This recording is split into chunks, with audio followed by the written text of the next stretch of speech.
తెలుగు సంస్కృతి సాంప్రదాయాలను నేటి తరానికి తెలిసేలా ఈనాడు ఆధ్వర్యంలో కళాశాలల విద్యార్థులకు రంగవల్లుల పోటీలు నిర్వహించడం అభినందనీయమని బాపట్ల ఎడ్యుకేషన్ సొసైటీ అధ్యక్షుడు ముప్పలేని శ్రీనివాసరావు అన్నారు. బాపట్ల ఫార్మసీ కళాశాలలో ఈనాడు వసుంధర కుటుంబం ఆధ్వర్యంలో విద్యార్థులకు బాపు బొమ్మలు, ముత్యాల ముగ్గుల పోటీలు నిర్వహించారు. ఇందులో 75 మంది ఉత్సాహంగా పాల్గొని అందమైన రంగవల్లులు వేశారు. సంక్రాంతి పండుగ విశిష్టత తెలిసేలా ముగ్గులు తీర్చిదిద్దారు. పోటీల్లో విజేతలుగా నిలిచిన వారికి నిర్వాహకులు బహుమతులు అందజేశారు.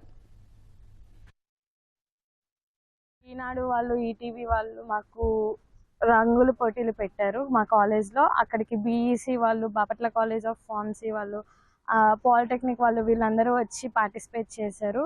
ఇలా వివిధ రకాలైన రంగులతో అలంకరించారు. అలానే టీచర్స్ ఎవరైతే ఉన్నారో వాళ్ళు కూడా మమ్మల్ని చాలా ఎంకరేజ్ చేశారు, మమ్మల్ని ప్రోత్సహించారు. ఈరోజు చాలా బాగా జరిగింది, మేమంతా చాలా ఎంజాయ్ చేసాం. ఇవాళ మా కాలేజ్లో ముగ్గులు పోటీలు పెట్టారు. దాంట్లో అందరూ చాలా యాక్టివ్గా పార్టిసిపేట్ చేశారు. మా కాలేజ్లో ఉన్న లెక్చరర్స్, స్టాఫ్ అందరూ కూడా మమ్మల్ని ప్రోత్సహించి మమ్మల్ని ఇందులో పార్టిసిపేట్ చేసేలాగా చాలా ఎంకరేజ్ చేశారు. We are very thankful for that. ఇలానే మా టాలెంట్ని బయటకు తీసి ఇలాంటి మరెన్నో ప్రోగ్రామ్స్ కండక్ట్ చేయాలని మేము ఆశిస్తున్నాము. అలాగే మమ్మల్ని ఎంకరేజ్ చేసినందుకు ఈటీవీ వాళ్ళకు కూడా ధన్యవాదాలు తెలియజేస్తున్నాము. ముగ్గులు పోటీలు పెట్టారు. So we are very thankful for that. First of all అందరూ చాలా ఉత్సాహంగా, ఉల్లాసంగా పాల్గొన్నారు. అండ్ ఇలాగే ప్రతి సంవత్సరం మమ్మల్ని ఎంతో ప్రోత్సహించాలని చెప్పేసి ఈటీవీ అని ఈనాడు వాళ్ళకి ప్రత్యేకంగా కోరుకుంటూ థ్యాంక్ యూ.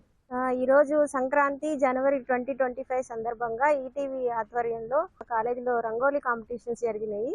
స్టూడెంట్స్ అందరూ చాలా ఇంట్రెస్టింగ్గా పార్టిసిపేట్ చేశారు. ఇలాంటి ప్రోగ్రామ్స్ మా ఎడ్యుకేషన్ సొసైటీ ప్లస్ ఈనాడు ఆధ్వర్యంలో కండక్ట్ చేయడం అనేది మా అందరికీ ఆనందంగా ఉంది. ఇలాంటి ప్రోగ్రామ్స్ ఇంకా ముందు కండక్ట్ చేయాలని కోరుకుంటున్నాను.